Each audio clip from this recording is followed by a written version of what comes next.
Madison Falls in Olympic National Park. Check this thing out. Ain't that gorgeous? I guess isn't that gorgeous would be more appropriate. So yes, I became a blathering idiot in front of that gorgeous waterfall.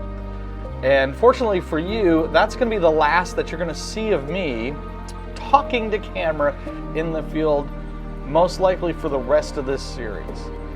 You will see little bits and pieces of me scattered in and out, walking through the beautiful scenery, but that's about it.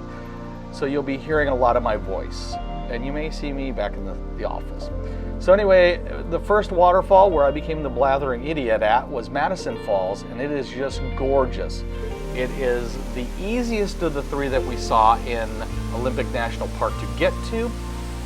Those that have challenges with walking any distance or maybe wheelchair bound, this has a compacted or even paved path to an overlook of the falls. So this is your best option. The next two that we're going to visit are not as easy to get to, but Madison Falls is gorgeous. Go check it out for yourself. And if you do decide to go down into the creek, be very cautious. Don't do it when the soil's wet. You're going to cause more erosion to happen faster.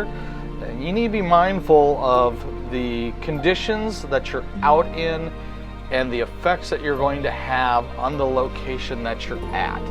Okay, that's part of the principle of leave no trace. So, don't go tumbling down the side of a hill and hurt yourself because you want to get somewhere that I might have gotten.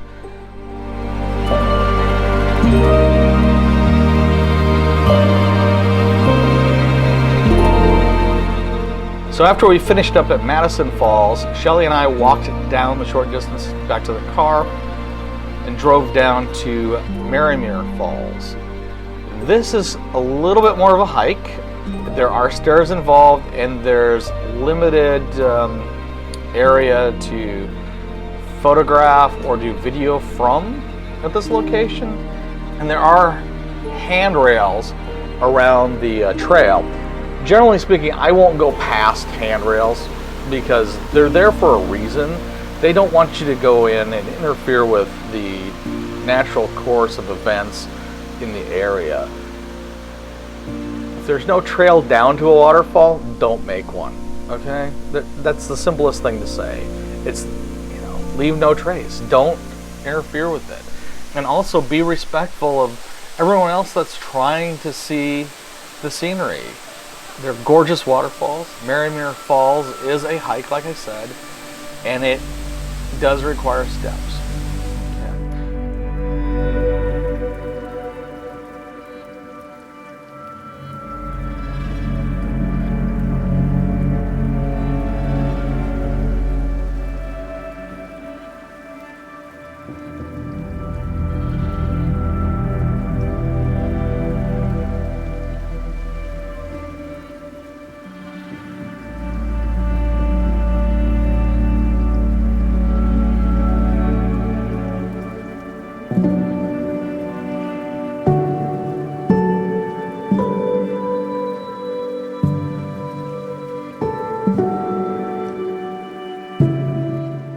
So after photographing Marymere Falls, we walked back, and I was able to get underneath a bridge.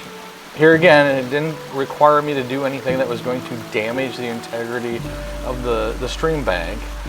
I got underneath the bridge and was able to shoot a nice photograph of Falls Creek, which comes down from Marymere Falls.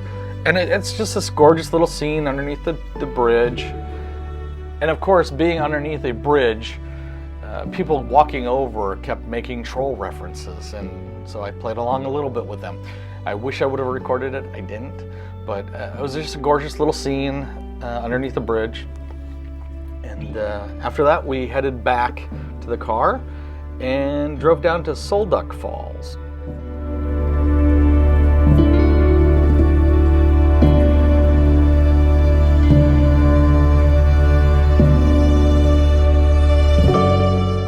So So Shelly and I got to Solduck Falls with what we believe to be plenty enough time to hike back to the falls, photograph a few compositions of the falls, and then hike back before sunset.